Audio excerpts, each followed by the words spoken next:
The best of you are the best to your family because your true character comes out at home. When you've had a long day at work or a long day at school, you face a lot of difficulties, a lot of struggle.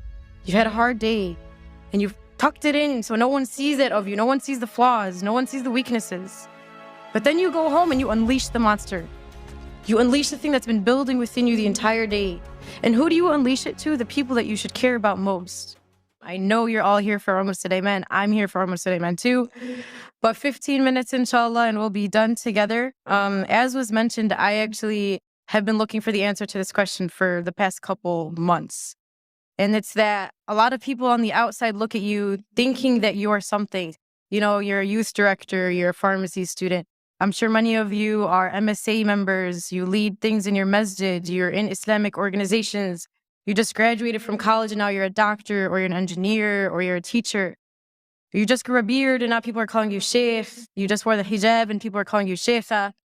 And, you know, sometimes it's kind of hard to reconcile the fact that all of these people are looking at me thinking that I am something, attributing the status to me, you know, thinking in their mind that I am superhuman, or thinking in their mind that I'm angelic, or thinking that I'm better than them. And the question comes, well, what happens when the people see something of me, but when I look at myself in the mirror, I see someone completely different? What happens when the person that people see is not who I actually believe that I am?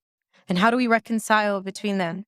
So I hope that this is a struggle that I'm not the only one facing. Does anyone kind of feel me on this? All right, alhamdulillah, that's good.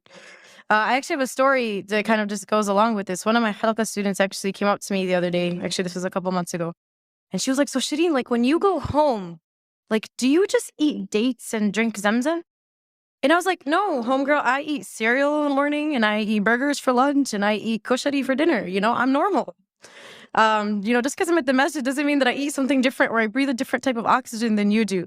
And unfortunately, you know, when we work in these types of organizations or in our masjid, people start to look at you and think that you truly are not human, or that there's, you know, something superhuman about you.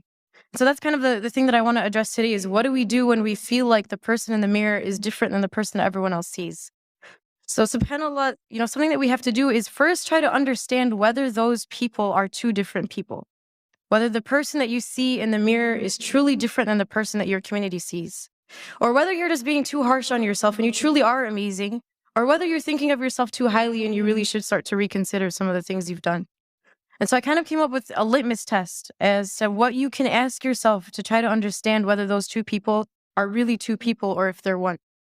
And the first question that you can ask yourself is, and I want you guys to think about this, if I were to go up to someone in your community whom you work with, or if I were to go up to someone, you know, on your shura in the MSA, or someone in your masjid that you work with, or someone that you've mentored in a halaqah, or someone that you work with at work, you know, your co-resident or whatever it may be, and I were to ask them, you know, tell me about Shireen. Like, what is Shireen like? What does Shireen, when you're with Shireen, how do you feel? When these people are with you, how do they feel when you're around them? And think of that answer. If I were to go up to someone at work or someone that you work with, what would they describe you as? Okay, think about that in your mind. Now, if I were to go and ask your sibling at home, or ask your mother, or ask your father, or ask your brother, what is Shireen like to you? How do you feel when Shireen is around you? How does Shireen make you feel? Do you get a different answer? Is it that the people outside think something of you, and when you treat them a certain way, yet you go home and you treat the people at home differently? And if you find that those two answers are different, then know that there's a problem. And again, I wrote this because I need the answer, and I'm saying this to myself before anyone. My mother's in the audience, and she can attest to this. But I'm sure many of us can look within ourselves and say, you know what, those two answers are different. The person that I am on the outside is different than the one I am at home. The person that the community sees of me is different than the one that my mother sees of me. You know, and the Prophet ﷺ told us, he said, خَيْرُكُمْ خَيْرُكُمْ لِأَهْلِهِ وَأَنَا خَيْرُكُمْ لِأَهْلِي. He said that the best among you are the best to your family, and I am the best to my family.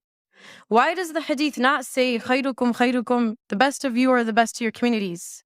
Or the best of you are the ones who give the best speeches? Or the best of you are the ones who give the best halaqas? Or the best of you are the best at work?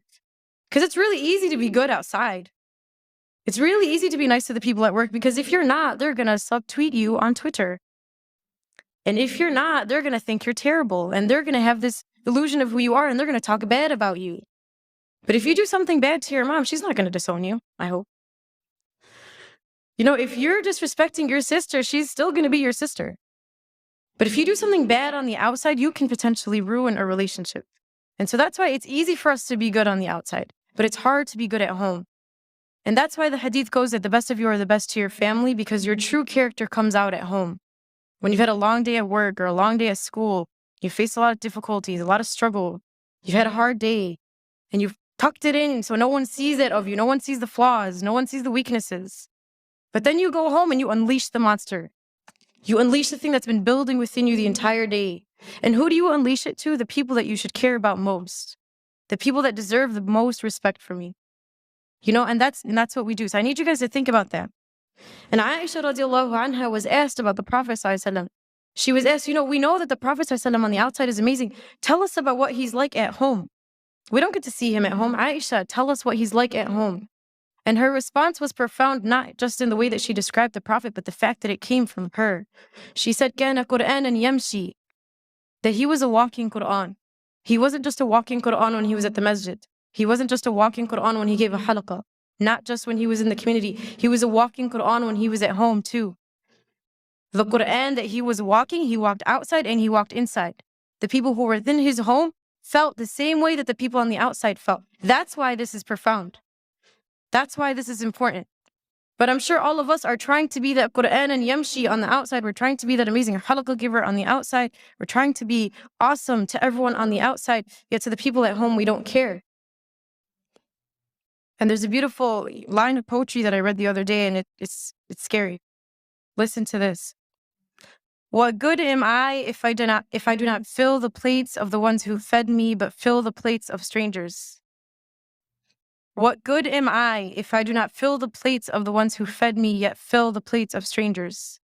What good are you if the one who raised you doesn't see anything from what she's raised you as? What good are you as the one who fed you doesn't see any of the fruits of what she's taught you? The one who spent her blood, sweat, and tears on you for 20, 30 years. And the one who is the reason as to why you are who you are today. The one who helped you get there. Yet as soon as we get our degree, as soon as we can speak, as soon as we're something to the community, we forget about everyone who taught us. We forget about the people who made us who we are. So that's the first question you want to ask yourself. What does your public self look like versus what does your family see of you? What do the people in the community see versus what does your mother see and what do your siblings see?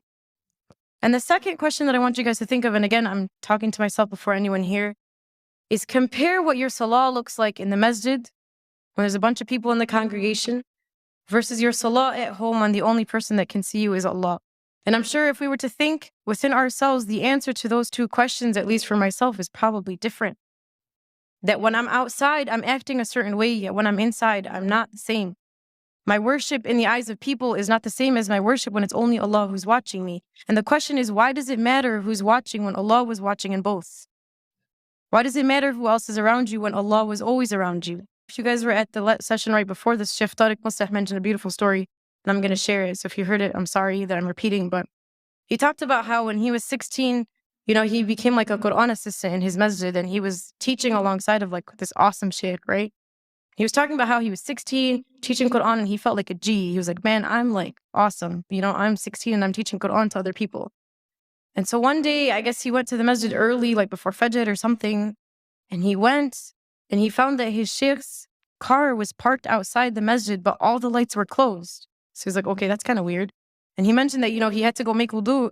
So he walks into the bathroom only to find that his scholar, his teacher, one who was taught by many righteous, amazing scholars before him, was on his knees cleaning the toilet of the masjid. And so Sheikh Tariq Mustah goes to him and he's like, Sheikh, like, what are you doing? You're an amazing sheikh. You learned with this person and you learned with that. And your status is this. Like, how are you on your knees cleaning the masjid? And his response was profound. He says, this is the work that the one who sees always sees. This is the work that when no one else saw you, Allah saw it. Because what we do is we love to be the one with the microphone. We love to be the one who everyone can attribute things to. We love to be the one with the title. I love to be quoted. I love for people to know who I am. Yet Allah subhanahu wa ta'ala sees the things that no one else sees. The things that you thought no one saw. When you did the dishes and your mom did